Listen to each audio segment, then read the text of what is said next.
Thanks, Tim. Bet you never thought our dads would be sitting out there tonight with two sons at the top of the class. They were somewhere down in the middle. Hey, but we are. I was once told that those who say that our high school years are the best years of our lives lied. After pondering this statement for some time, I hope those people were lying. You see, we have our whole lives ahead of us. Why would we want our lives to peak at such an early age? For the record, I'd be lying if I told you that I hated school. The experiences that I have been through with my classmates over the years have shaped me in more ways than I can imagine. We have everlasting memories from all those years in school. I'll never forget the moment when the mighty Commodores prevailed for the first time in school history over Menneson on senior night, or the feeling of pride as I walked barefoot across that same muddy field after playing my final halftime show in a Frazier uniform. Then there are all those memories we have from spending time with each other in class and at lunch in the cafeteria. As much as we would probably like to forget at times, there's all that information that we learned in class, too. I know that I'll forever have Middle English words branded in my mind because Mrs. McVeigh had us memorize the prologue to the Canterbury Tales. And every time I see a vehicle whip around a turn, I'll think to myself, that vehicle doesn't slide off the road because of the road's coefficient of friction. And whenever I hear Living on a Prayer by Bon Jovi, I'll always think of learning about midpoints in Mr. Fedor's geometry class because he referred to the midpoint as the Bon Jovi point because you're halfway there. I'm sure that I could reminisce for hours about all the good times I've had with everybody. Our future experiences have a lot to live up to. The ones we've had here in this school, I wholeheartedly believe that there's a set of guidelines we need to follow to make our future experiences better. First and foremost, I think we all need to work a little harder. On Tuesday, some of you may have seen what we've accomplished this year. Now, imagine if we all worked a little bit harder. I would say that we could definitely achieve anything we set out to do. Another guideline to follow is to enjoy and appreciate life. If you can't appreciate your life, it will be impossible to have good memories. All the fun we've had over these 13 years happened because we all tried to enjoy our time together. Greater responsibility should not inhibit us from fully appreciating all that life has to offer. In all honesty, I myself look forward to learning all the things our parents had to learn as adults. Now, the final guideline I have for you comes in the form of a story. When I was thinking about what to talk about here tonight, a story from my elementary years popped into my head. At first, I wasn't quite sure if it had any significance, but after thinking it over a while, I decided that what I have learned from it was definitely worth sharing with all of you. See, I've always been the kind of person that has had an easy time in school. In my 13 years here, I've never needed to spend endless hours studying material in order to learn it. I've almost always learned by just listening in class, doing the work, and maybe skimming over the text one last time before a test.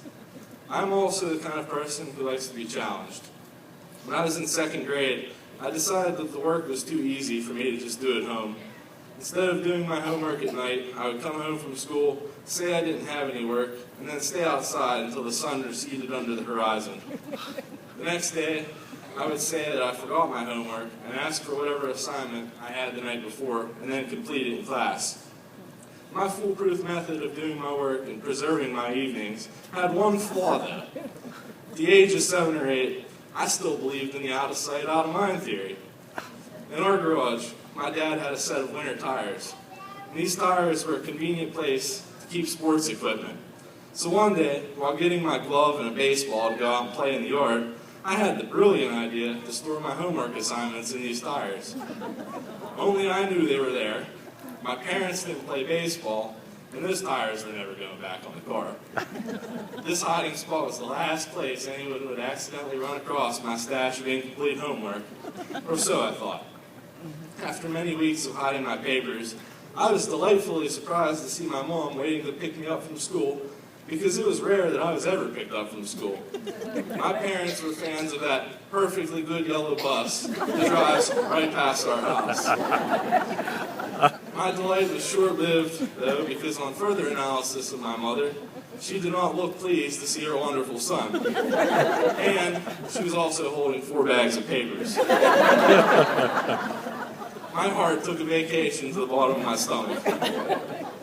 So we spent at least an hour talking to my teacher, who thought it was strange that I forgot my homework day in and day out, but didn't bring the occurrences to my mother's attention because I wasn't behind in class.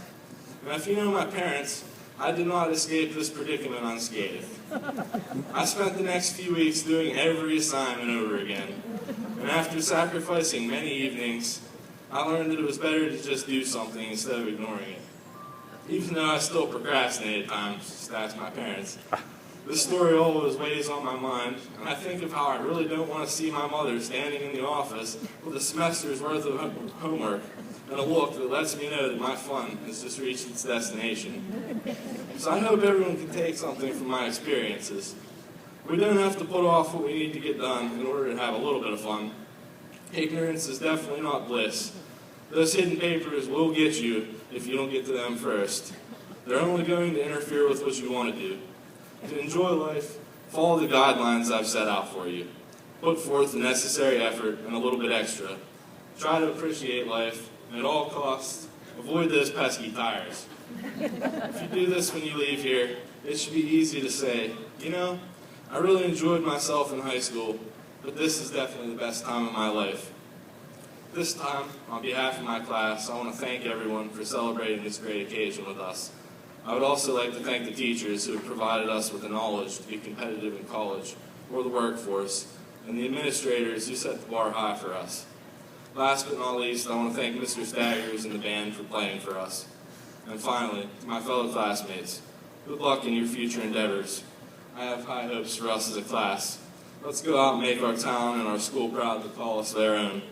No matter where we go or where we choose to live our lives, we will always be Commodores. Ladies and gentlemen, class of 2012.